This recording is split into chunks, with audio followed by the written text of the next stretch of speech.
io vorrei parlarvi appunto di un episodio di contaminazione ambientale delle falde acquifere di cui mi sono occupato negli ultimi 2 anni, che può essere preso come modello paradigmatico di tutte inquinamenti, tipi di inquinamento, soprattutto da sostanze chimiche industriali, e di quello che fino adesso le autorità sanitarie locali e regionali hanno fatto e che non avrebbero dovuto fare. Allora, basta. Non riesce a convertire il lavoro. Allora, c'è un paio di pezzi da fare. Vabbè, facciamo. Questo? Magari fare l'aprico. No, allora, c'è Santa Giustina e Caressia.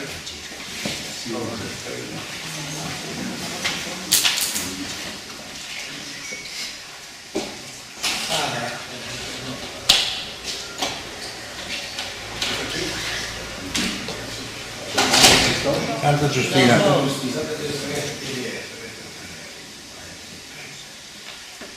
lo farò vedere, che non mi licenziano come candidato. Infatti, no? Questo era... Vabbè, possiamo lasciare quello perché era la presentazione che avevo preparato l'altra sera, che ero stato invitato da una collega lì a parlare, che correttamente ha detto che io sono un candidato per una lista avversaria, e poi ha fatto un po' di pubblicità.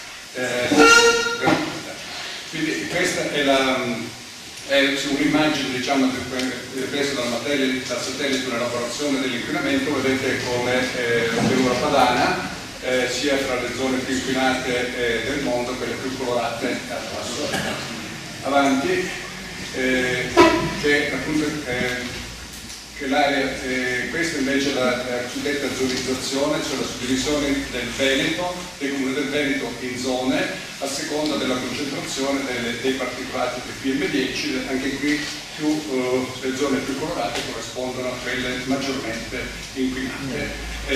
Quelle colorate in marrone, che corrispondono grosso modo ai capoluoghi di provincia, sono quelle più inquinate, e queste per definizione, diciamo, sono quelle in cui ogni anno vengono immessi di 20 tonnellate di particolato per chilometro quadrato. 20 tonnellate sono 20.000 kg, questo significa, immaginate come per ogni chilometro quadrato di Padova siano sparse più appunto di 20.000 pacchetti di zucchero o di sale sparsi nell'ambiente. Avanti. E comunque che appunto l'impatto sulla salute, con il calcolo dell'Organizzazione Mondiale della Sanità, sono circa 1/3 delle malattie e delle morti nei bambini sono causate dall'inquinamento ambientale, aria, acqua e suolo, e negli adulti circa il 25%. Avanti. Queste sono le stime relative alle morti causate dall'inquinamento ambientale nella pianura padana, circa 9.000 morti all'anno causati appunto dall'inquinamento atmosferico, dallo smog, che si traduce in una diminuzione della durata di vita media di circa 9 mesi per ogni cittadino. Avanti. Questo si riferisce appunto sempre alle stime dell'Agenzia Europea sull'Ambiente, che le morti per ozono sono circa 3.400 in Italia, e quelle per particolati, vedete, sono 64.000 vittime. Davanti a noi c'è solo la Germania. Avanti. Avanti, se no non finiamo più, anzi forse è meglio che vado qua, perché se non si segue questa allora,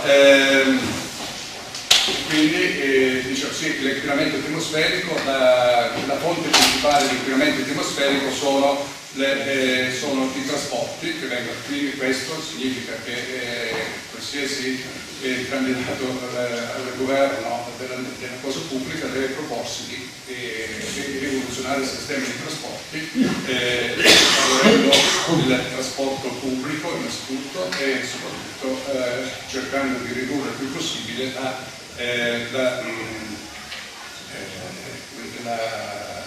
trasporto privato e il trasporto su gomma. Altra fonte di inquinamento sono gli inceneritori, qui a Padova ne sapete qualcosa perché per esempio anche se in Veneto sono solo 2, se si calcola la quantità totale di particolati, di sostanze inquinanti che vengono immesse nell'aria sono migliaia di tonnellate all'anno. E soprattutto si tratta anche di sostanze cancerogene, sicuramente cancerogene per l'uomo. Quindi pertanto un impegno che tutti i candidati che hanno ancora l'ambiente devono prendere è quello di fare in modo che non vengano più immessi, che vengano più costruiti nuovi inceneritori, che devono essere di tipo civile ma anche di tipo industriale, perché se è vero che sono soltanto 2 impianti di incenerimento dei rifiuti sono importanti, esistono tutta una serie di impianti di incenerimento dei rifiuti tossici e industriali. E nella zona da cui provengo, per esempio nella provincia di Vicenza, c'è un movimento molto attivo, soprattutto nella zona di Chiampo, Arzignano soprattutto, molto attiva è l'altra candidata che è presente, Donata Alghero, che si sono battuti assieme a Titta Pazzo e con altri cittadini molto attivi, soprattutto per la costruzione, contro la costruzione di un gassificatore che non è altro che un inceneritore che dovrebbe trattare le migliaia di tonnellate di fanghi reculi dal trattamento della concia, quindi del distretto conciario. E questa è la prima cosa. E per quanto riguarda quindi l'inquinamento atmosferico dell'aria, penso di aver detto abbastanza. L'altro caso è appunto l'inquinamento delle falde acquifere da parte di sostanze chimiche che vanno sotto il nome di composti perfluoroalchilici o PFAS, che sono stati immessi nelle falde acquifere nell'ambiente per oltre 50 anni da una multinazionale di Trissino, la Miteni, o ex Rimar, Ricerche Marzotto, che per quanto riguarda l'inquinamento di disastri ambientali è un nome, una garanzia, perché il Conte Marzotto e tutti i dirigenti che si sono succeduti nel corso degli anni sono stati inquisiti in Calabria, nella regione in cui sono nato, per disastro ambientale, hanno in pratica provocato la morte di oltre un centinaio di operai a Praia Mare, quella che si chiamava Marlane, perché alla fine portavano da Valdagno rifiuti tossici, ripieni di solventi che avrebbero dovuto smaltire, li hanno interrati nella spiaggia in pratica di Praia Mare. Questi fusti sono andati a finire nella parte acquifera, nell'ambiente. Alla fine c'è stato un disastro, grazie anche all'utilizzo di famosi avvocati di cui opera si valeva anche l'ex presidente Berlusconi. Alla fine sono riusciti a mandare tutti in prescrizione. Comunque appunto la Rimar già nel 79 si era resa responsabile di un inquinamento delle falde acquifere, tanto che nella zona l'acqua potabile fu sospesa, l'erogazione dell'acqua potabile fu necessario portare l'acqua con l'europorto. Quindi queste sostanze sono sostanze perfluoroalchiliche che venivano immesse direttamente nell'agno, per fiume Agno, e in parte venivano poi immesse nel depuratore civile di Trissino, che andava a sboccare nel cosiddetto poi tubone o arica, che era un tubo dove vengono contenuti i fanghi reculi di 5 depuratori civili e industriali della zona, e questi 5 depuratori trattano una quantità di liquami, di fanghi equivalenti per una popolazione di 2.300.000 abitanti, quando la popolazione del distretto conciario è di solo circa 100.000 abitanti, quindi per dirvi l'entità di rifiuti di sostanze tossiche che vengono immesse all'inserimento dell'ambiente. Questi residui del trattamento della concia della pelle venivano messi in discarica. Ad Arzignano ci sono 9 discariche praticamente tutte sature, per cui sono costretti a portare questi fanghi da bruciare altrove, e gli industriali appunto della zona stanno cercando, premendo in tutti i modi, di far costruire questo inceneritore dove poter trattare questo. E anche qui si impone sicuramente un ripensamento del modello di produzione, del modello di consumo, perché queste sostanze appunto di cui mi riferivo, sostanze perfluoratiche, appunto sono state utilizzate anche per la goccia delle pelle, ma vengono utilizzate per una miriade di prodotti e di applicazioni industriali. Il più famoso è quella di padelle antiaderenti, il rivestimento delle padelle antiaderenti, oppure il Gore-Tex come sostanze impermeabilizzanti, perché queste molecole hanno appunto la proprietà di conferire alle superfici trattate l'oleorepellenza, l'idrorepellenza, cioè quindi fanno respingere lo sporco, l'olio e l'acqua. E quindi per esempio sono anche le molecole essenziali per costruire, produrre i rivestimenti, i packaging, cioè dei contenitori per alimenti, che possono essere i sacchetti per le patatine, tutte le merendine, i prodotti diciamo alimentari che contengono olio, quindi hanno bisogno di queste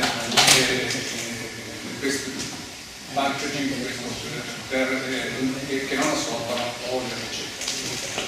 In pratica quindi la miteni, queste sostanze che sono state classificate cancerogene, possibilmente cancerogene per l'uomo, sono interferenti endocrini, cioè quindi alterano tutto il funzionamento delle ghiandole endocrine, tiroide soprattutto, ma anche le ghiandole sessuali, testicoli e ovaio nell'uomo.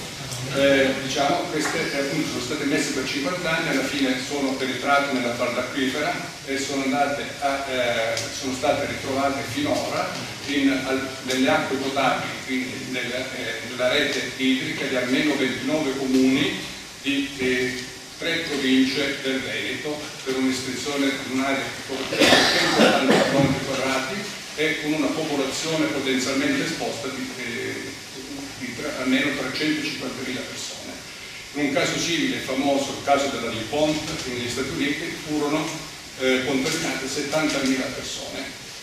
In pratica noi come associazione Medici per l'Ambiente e tanti movimenti ambientalisti che si sono occupati della difesa dell'acqua, dell'ambiente, della zona e quali hanno proposto poi anche le candidatura, si sono battuti appunto nella richiesta per fare una indagine epidemiologica sulla popolazione, in modo tale da venire che potessero essere approntate ed eventuali misure di bonifica e di prevenzione, sottoponendo, come è stato fatto negli Stati Uniti, in Germania in casi di contaminazione simile, venisse sottoposta alla popolazione potenzialmente esposta ad esami clinici approfonditi onde permettere una diagnosi precoce di malattie tumorali, perché queste sostanze che sono praticamente indistruttibili rimangono nell'ambiente per almeno, hanno un tempo di dimezzamento in termini tecnici, si chiama circa 50-60 anni quando immesse nel suolo e nel corpo umano circa 10 anni. Significa che con una bacchetta magica, una patina benissimo, tutti noi ci permettiamo di non essere più esposti a queste sostanze che abbiamo noi, tutti noi se ce lo usiamo in questa stanza, almeno il 90-95% della popolazione generale, anche chi abita a migliaia di chilometri di distanza dalle zone dove queste sostanze sono prodotte o utilizzate, tanto è vero che sono state ritrovate anche nei tessuti degli orsi polari, nel mare degli Artici, perché ormai appunto una volta che arrivano al mare si diffondono e non c'è più niente che li distrugga. Dicevo, queste sostanze appunto sicuramente sono cancerogene, provocano cancri soprattutto del rene, dei testicoli, cancro della vescica e poi tutta una serie di malattie. Quindi noi come medici per l'ambiente abbiamo subito chiesto alla Regione, all'autorità sanitaria che facesse un'indagine epidemiologica, non si è mai stato dato ascolto, così che un'indagine epidemiologica ce la siamo fatta noi in casa con l'aiuto di esperti indipendenti dell'Istituto Tumore di Milano, del Lega Ambiente e dell'Enea, i quali hanno dimostrato che negli anni 1980-2010 nei comuni maggiormente contaminati, cioè quelli che avevano più di 500 nanogrammi litro di queste sostanze nell'acqua potabile, quindi nell'acqua dell'acquedotto, questi comuni sono Montagnana, Lonigo, Casale sul Sile e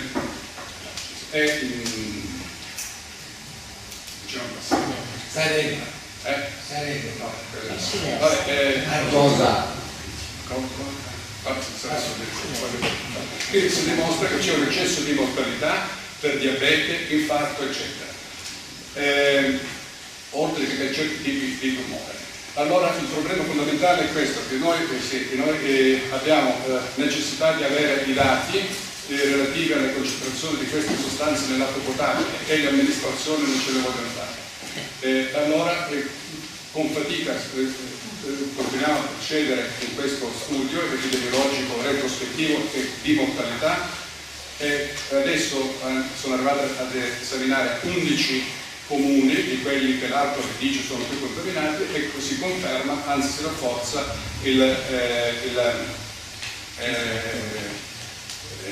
i dati di quegli studi fatti soltanto sul fatto comune. Quindi noi diciamo abbiamo a disposizione per la prima volta dei dati di uno studio, anche se di mortalità retrospettivo, che dimostra come queste sostanze abbiano provocato dei danni in un'ampia fascia della popolazione medica. Pertanto la Regione deve intervenire, fare uno screening immediato di tutta la popolazione esposta e monitoraggio successivo. Anche perché, vediamo se riesce ad andare avanti i dati per quanto riguarda l'incidenza tumorale, l'incidenza delle malattie tumorali in Veneto non lasciano molto tranquilli. Se arriviamo per quanto riguarda il registro tumori italiani, dimostrano che il Veneto è al primo posto per incidenza di tumori, di tutti i tipi di tumori, rispetto alla media delle aree coperte dai registri tumori. In termini assoluti è superata soltanto dall'Emilia Romagna e dalla provincia di Varese, ma quello che più preoccupa è che ci sono alcuni tumori, soprattutto quelli più sicuramente collegati con l'ambiente, per esempio certi tipi di linfoma, ecco qua, il linfoma di Hodgkin, vedete come la fascia, puoi andare indietro? Quella di prima, ecco questa qua no, ancora quella di prima.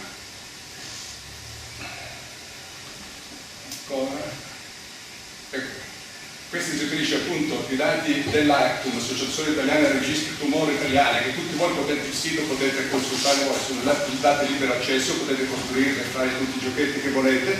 Vedete la curva superiore si riferisce all'incidenza, quindi ai numeri veri di tumori, non stime, cioè numeri veri che sono riscontrati in Veneto a partire dagli anni 1990 circa. La curva superiore si riferisce ai maschi di tutte le età da 0 a 85 anni nel Veneto, mentre la curva rossa alla media dei maschi italiani nelle zone coperte dal registro tumore. Lo stesso vale per le donne, da lì la curva gialla, vedete che qui c'è un numero superiore. Ma quello che più preoccupa, dicevo avanti, è che c'è nelle fasce dei bambini e adolescenti da 0 a 19 anni, ancora qui il Veneto detiene questo triste primato. Sono i tumori di linfomi non Hodgkin, anche qui vedete superiori rispetto alla media nazionale, sia nei maschi che nelle femmine avanti. Anche per questo altro tipo di linfomi, vedete il linfoma di Hodgkin, vedete anche qui sempre il Veneto al primo posto, ma quello che più preoccupa è che a un certo punto, a partire verso la fine del secolo scorso, vedete la curva relativa ai linfomi di Hodgkin nelle donne, nelle bambine, cioè adolescenti, si impenna in modo vertiginoso e va a superare il primo posto. Alcune sul registro tumori. Allora, il registro tumori, forse qualcuno di voi saprà che qualche anno fa è venuta fuori una grossa polemica, sembra sul sereno, con critiche feroci e con il funzionamento del registro tumori del Veneto. E allora, sì, questa è una curva che dice come i linfomi da 0 a 14 anni sono più frequenti nei bambini italiani rispetto alla media europea. Vai avanti, se no non facciamo avanti. Allora, il registro tumore del Veneto con tutte le pecche, con tutte le sue ferma qua, questo appunto nel 2010, nell'agosto 2010, perché le cose peggiori in Italia succedono sempre a cavallo di Ferragosto, no? Certo. Cominciò una campagna di stampa ferocissima contro il registro tumore del Veneto, che veniva accusato di dissipare fondi pubblici, di non funzionare, di non mettere i dati, addirittura per la città, la zona di Padova, Flusso di Padova, i dati erano fermi al 1999, e allora i decisori regionali avanti cominciarono a dire che a un certo punto si cambia, il segretario regionale alla sanità propose una ristrutturazione del registro del Veneto che fu fuso col servizio epidemiologico regionale e assegnò, quindi tolse la gestione amministrativa allo IOPA, quindi all'università, e l'assegnò all'ULSS numero 4.